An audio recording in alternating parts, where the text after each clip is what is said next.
In this guide, I'll show you the perfect start for a Skaven run, controlling all of Cathay, owning 10 tier 5 settlements, a massive economy, and much more, all before turn 30. Let's get started.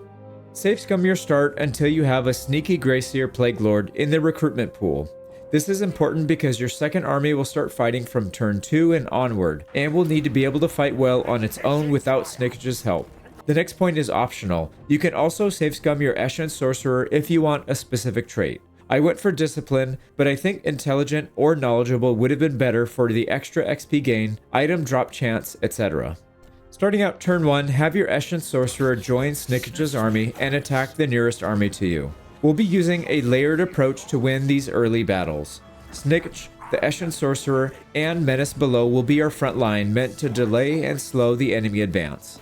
The next line are the gutter runners that can shoot while they're moving, then the slingers behind them, and finally the mortar. The main goal is to keep the enemy melee troops off of your ranged troops, since most of the damage comes at range, and ranged troops cannot shoot while they're in melee.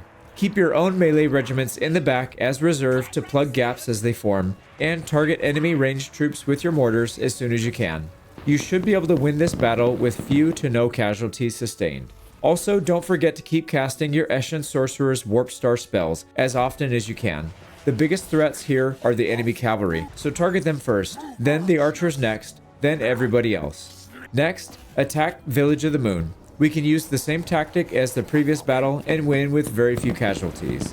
When leveling up, Snikch should go blue line to increase ambush success chance, and the Eshin Sorcerer should max out Warp Stars. For research, work your way towards monstrous abominations to drastically increase your research speed. Would you look at this? What the heck is that? Use the food raid Eshin actions to steal food and use Snikch for the mission so he can get leveled up as fast as possible. Look through your diplomacy options and join any wars that would be easy to avoid fighting in while still getting paid to join them. In my run, I joined a war against the Beastmen and the Ogres while pocketing over 1500 gold. Hire your sneaky Plague Lord at the Village of the Moon and transfer these exact units. This is important because if you transfer anything else, the enemy will not attack you in a few turns, and it will delay your start by at least one turn, but possibly more than that. Next, hire 2 more slingers and 3 gutter runners for Snikch's army, and finally build a hidden layer at Xingpo, then demolish whatever building is at Village of the Moon, with plans to replace it with a hidden layer next turn. Each hidden layer we build allows us to recruit another assassin hero, which will be critical to making this work. Turn 2. Using Snikch, attack Jadewind Mountain.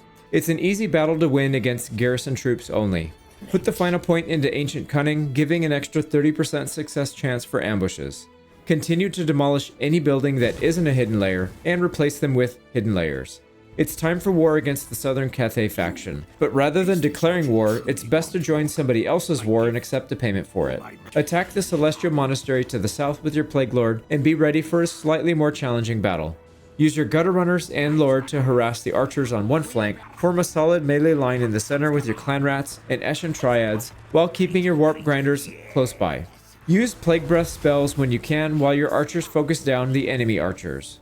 Direct the mortar to bombard the other archer unit. Once the melee line clashes with the enemy, move the warp grinders up as close as you can and use the warp Quake ability. It's the one on the left. Anything within the blue circle will take a massive damage over time, and the enemy will eventually melt away. You shouldn't take too many losses here if done properly. Hire 4 Skaven slaves in the Plague Lord army, 2 assassins at the Village of the Moon, and more slingers and runners in Snikch's army. A 2-to-1 ratio of runners to slingers is usually good. If you did everything right, you should get attacked between turns 2 and 3 by the Dimmed Suns at Jadewind Mountains. Rather than fighting this melee-heavy army in the open, it's best to retreat behind the hill and use a choke point. All of the units in the army have Vanguard deployment, which means you can place them outside of the green starting area. Layer your troops so that any breakthrough will not tie up more than 1 or 2 range units at a time. Cavalry will charge in first, which are easily cut down. The bulk of the army comes next, which quickly get cut down by ranged attacks. Use Snikch to tie up the enemy archers and keep blasting away with your Eshin Sorcerer, and you'll easily win the fight with few losses. For turn 3, move Snikch north towards Kunlun, but be sure to stop inside your own territory so you can recruit units this turn, more slingers and runners. Hold tab if you're not sure where the border starts and stops. Move the Plague Lord to the east, again stopping within your own border to allow recruitment, but also to get replenishment for any losses. Have the 2 assassins from the Village of the Moon join the army and recruit 1 more assassin. Keep building more hidden layers as you conquer new settlements.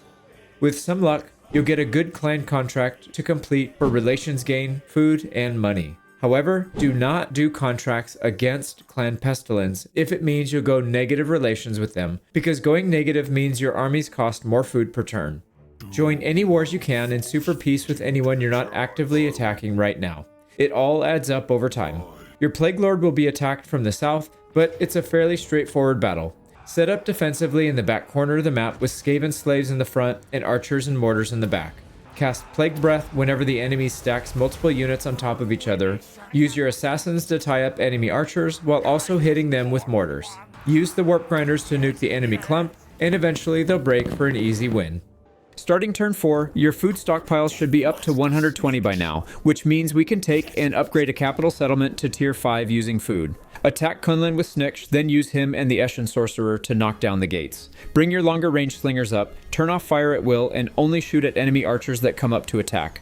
Once the archers are dealt with, move the gutter runners inside to help Snikch clear out the rest of the melee troops. Eventually, you'll kill enough troops to cause an army loss rout, an easy win. Sack Kunlun with Snikch for extra profits. A quick side note, you typically need around 20 to 30 movement points to be able to sack a settlement and still capture it after. If you don't have enough movement, just loot and occupy, but if you do have the movement, then always elect to sack it before taking. Attack it again to loot and occupy, increase the settlement level up to tier 5 and become the proud owner of a max tier settlement on the 4th turn of the campaign. There are some nasty debuffs to deal with for a while, but the tier 5 settlement is well worth it in the early game. For buildings, you can follow this screenshot. All 4 economic buildings, walls, the monster building, and the engineering building. Many of these buildings will unlock critical research options later. Set Province Commandment to Expansionist Planning in order to unlock a powerful right that we'll be using next turn. Next, attack the remaining rebel army with the Plague Lord, then move on to attack John Schur. This battle is very similar to the previous one. Lord and heroes take down the gate while the ranged units wipe everything on the other side of the walls. Set the Province Commandment to Exploitative Planning to get 2 food per turn. Recruit slingers and runners in the Plague Lord army before ending turn 4. Starting turn 5, deal with the rebellion near Kunlun with Snikch and move him toward the northern border. We'll be going to war with them next turn. Move your Plague Lord south to attack Nongchang. In my run, they were being besieged by the vampire counts, but in my dozens of test runs for this start, this was the only time I've seen this happen. The best strategy for dealing with vampire counts is to find the tightest choke point on the map and hit their most densely packed groups with mortars and spells. Use Vermintide, Menace Below, and Assassin Heroes to slow down the front line and you'll win these battles fairly easily. For the Nongchang battle, it's best to line up your forces by the front gate to get the enemy to spawn there, then shift to the left wall segment quickly before they can react. Take the walls down with warp grinders, use assassins and summons to get the enemy to group up, and use spells and mortars to pick everyone off. Instead of building a hidden lair here, we'll be constructing a pasture for an easy +4 food per turn. Next, we'll be hiring another lord at John Schur to deal with the pirate to the east. Either an Assassin Lord or Plague Lord would be fine here. Open up the Rights tab and perform the dominating scheme to decrease recruitment costs by 25% and give us +3 food per turn for 5 turns. Hire runners and slingers in the new army. Before ending the turn, go to the Objectives tab and find the Cloak of Shadows mission and teleport Snikch to the battlefield. It's not a particularly difficult fight, but does require a fair bit of patience and micromanagement of Snikch. You'll have to defeat 2 outer Skaven patrols. Use Snikch to do most of the damage and try not to use too much of your ammo since we'll have 4 different fights here. Use the same tactics to deal with the second patrol. Next, we'll need to bait the main Skaven force out of their defensive position, which can be done by using Snikch and the Eshin Sorcerer to harass. Warp Stars are perfect to pick off high-value targets like their Poison Wind Mortar. Once they commit to the attack, fall back into your line of slingers and mop up their forces easily. The biggest risk here are the mortars, so fall back when needed and use Snikch and the Eshin Sorcerer to deal with them. Once you've dealt enough damage, a Dark Elf army will spawn and begin marching towards you. Use the terrain to get them to bunch up, Snikch to stop them from advancing, and runners and slingers to wipe them out. If Snikch or the Eshin Sorcerer is taking too much damage from the enemy lord, use your units to tie them down and give them some breathing room. With that battle over, you'll get the Cloak of Shadows for Snikch, which gives some great bonuses like ambush success chance and melee defense. Use the cash from the battle to upgrade economic buildings at Kunlun and end turn 5. By turn 6, we can demolish the Taskmaster's platform at Kunlun and take the Ruthless Plan's research for +1 food. If anyone is at war with the Celestial Loyalists, get them to pay you to go to war with them, attack and take Mingju. Move the Plague Lord south to attack another settlement next turn. There's a bit of RNG to deal with here. In my run, the pirates decided to attack, so I ambushed them near my settlement and destroyed them easily. Sometimes they don't attack, and you can move your army towards their settlement to attack next turn. Make sure you're in friendly territory and recruit more slingers and runners. Send Snikch on a Night Lord say-so to increase possible schemes by 1, and hire a temporary lord anywhere a rebellion will pop up next turn. Move Snikch's army to the east to attack next turn. Use the temporary lord to attack the rebellion. If you don't get an ambush, retreat and try it again. Ambushing an enemy near a settlement will pull in the garrison and make these an easy auto-resolve battle, which is how we'll be farming food and money so quickly. Build a construction cavern at Kunlun for research unlocks, then take Chimai in the east with the Assassin Lord army. Take Shiama's Rest in the south with the Plague Lord army. Sometimes we'll get lucky with enemy reinforcement locations, and they will reinforce near our starting spot, making a quick ambush easy to pull off. Take the settlement and end turn 7. Bring Snikch back to lead the northern army and attack city of Shugengan. If the pirates send another army in the east, wipe them out. Force march towards Beichai to attack it next turn before the Blessed Dread gets there. Use the Plague Lord to attack Shilong in the south. This might be a difficult battle depending on how many units are there. Use this little village to help block attacks from your left flank. The front line will likely fall or flee, but keep hitting them with ranged attacks, and eventually they'll crumble. Don't forget to keep hiring assassin heroes as often as you can, and sign any kind of agreement with the Blessed Dread to keep them from attacking. I was getting close to max food capacity in my run, so I abandoned Nongchang in order to boost it to tier 5 next turn. Hire a temporary lord there before ending turn 8. Starting turn 9, we immediately resettle Nongchang at tier 5 with our temporary lord, build all the good buildings but leave one slot open for a weapons dump. We're currently broke, but we need this building for research in about 10 turns, so we'll start it later. Next, we'll move the Plague Lord in the south towards Bridge of Heaven, but to avoid attrition, use Tunneling Stance. Move Snikch towards Wei Jin. In my run, there was a full stack in the way, so I wiped them out in 2 battles through a brutal ambush. My priorities during an ambush are to knock out the threats first, artillery, cavalry, and ranged, then mop up the rest afterwards.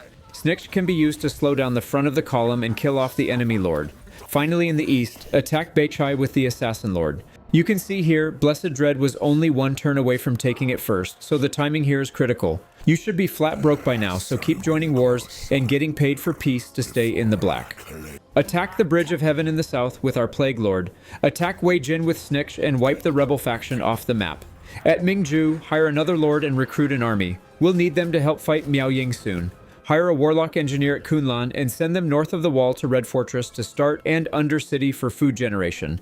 Send Snikch on another Night Lord say-so to unlock the 3rd scheme slot. Check what wars the Puppets of Misrule are in. The Imperial Wardens hold the gates, which we'll be attacking soon, so join them if you can, and get a trade agreement and cash if possible. Starting off turn 11, move Snikch west and prepare to attack Miao Ying next turn. Move the new army west as well, but still in recruiting range. The Southern Plague Lord can tunnel west to attack Baleful Hills next turn, and the army in the east can move south to attack Fuchao next turn. Be sure to do any diplomacy that's available with all Skaven factions on the map, no matter how small it is. Starting turn 12, attack Baleful Hills in the south. This settlement has access to a pasture as well, so demolish whatever is there and build it next turn. Attack Fuchao in the east. We'll have to build siege engines before assaulting since this army has no siege attacker. In the north, bring Snikch back to lead his army and attack Pomei. Start the battle with Snikch and the Eshin Sorcerer harassing at the walls, but do not bring your slingers or runners up. After dealing enough damage to the enemy, Miao Ying will rotate up to confront you. Do not engage her. Instead, get her to chase you through the gate and lead her back to the ranged units. She'll quickly fall in a couple of volleys. Next, we have to deal with the Skyjunk. Continue to harass with Snikch until the Skyjunk moves up to the gates, then move the longer range slingers up to engage. You'll take a few volleys, but there isn't a better solution here. With the Skyjunk and Miao Ying down, the settlement should fall soon after. Use some food to upgrade the settlement to tier 5. We'll also attack Terracotta Graveyard in the south with our brand new army. Our entire army has Vanguard deployment, making it easy to set up in the choke point behind the enemy spawn. Like the previous battle we had on this map, use Heroes, Lord, and Menace below to delay the enemy melee push. They do have some flying units, so be sure to target them as soon as you see them coming from the right. Eventually they will reach your ranged line, but you can counter this with a staggered retreat. Pull a couple units back at a time, allowing some units to stay at the front and block. When they start taking too many casualties, pull them back and let the next line take some damage. Eventually, they'll run out of steam and we'll end up with a victory. Don't forget to hire temporary lords to ambush rebellions before ending the turn. With some luck, the pirates will sally out to attack your ongoing siege at Fuchao, and you can take control of the settlement this turn without needing siege equipment. For turn 13, move each army into position to attack next turn, as we'll be eliminating several factions. Starting turn 14, force march Snikch as close to Nangao as you can get. We'll be taking the capital next turn. With the other army in the north, attack and take Wengchang. The army in the east can move south and take Liju, wiping this minor faction out. The Plague Lord in the west can take Shangwu and wipe another minor faction off the map. But be prepared. Once you end the turn, you'll likely be attacked by Nakai the Wanderer. I recommend hiring some regiments of renown in the Liju army that have anti-large like the Eshin Triads and Halberds. The key to winning against Nakai is delaying his main line while allowing him to filter through. Once he's separated, he's easily focused down with a few volleys. Use the front line to tie up as many large units as they can, keep your ranged lines retreating to avoid melee, and eventually you'll wear the enemy down enough to win the battle. At this point, we've all but dismantled the major threats in Cathay. Continue pushing Miao Ying out and she'll be eliminated in 2 turns. From there, our focus should shift to wiping out her brother, which is easy once we converge 3 to 4 armies onto his lands. In my run, he was gone by turn 20. At this point, you have 2 options. Focus on Cathay entirely, or split your attention between the mountain regions and Cathay. Since I was going for a sub 100 turn world conquest, I elected to split and took Cathay by turn 31. But if you focused on Cathay only, it could be done sub 30 turns easily. Let's touch on 2 more aspects of your Skaven run moving forward: Undercities and stealing other Skaven settlements. Your Undercities should nearly always focus on food production or expanding into more Undercities. The best targets for Undercity expansion are stable empires that you don't plan on steamrolling, such as other Skaven allies, or other strong factions like most Greenskins. If you build them in the path of your conquest, you'll wipe them out before you can get any use out of them. If you build them in weak factions, there's a high chance the AI will raise the settlement and destroy them. But putting them in a strong ally like Clan Pestilence or a strong enemy like the Ironclaw faction ensures you'll have plenty of time to reap the rewards from your Undercity empire. And finally, the Eshin action that allows you to steal a fellow Skaven settlement. Once we complete the second Night Lord's say-so, we're able to build up 3 schemes to pull off the heist. Your first target should be a settlement that is already fully developed, since you'll be pumping so much food into your conquests already. You won't have any to spare to push another up to tier 5. Nagashazar is the best option for our first target. It always has tier 5 buildings. It's hard for enemies to attack, and it's close by to clan Moors, which means we can start helping them out when they get dogpiled by dwarves and greenskins in the mid-game. In this run, I took the settlement by turn 36, but if you send an assassin to scout it out starting on turn 5, you can easily take it around turn 12 or 13. However, the true power from this action comes later when you pair it with stash rations. At max schemes, you can take 3 settlements every 15 turns, 1 settlement when you hit 3 schemes, then stash rations to get up to 5. Use 3 again to steal another settlement, and in 5 turns you'll have a 3rd scheme to steal more. Stash rations only costs 20 food and has a 10-turn cooldown, so use it liberally. If you follow this guide closely, you'll be able to dominate everyone on the map in no time. I used this start in my recent World Conquest run and was able to complete the challenge in under 100 turns. You can check out the full run here, or watch the recap video here. A huge thanks to the YouTube members and Patreon supporters who help support this channel. Your generosity is greatly appreciated.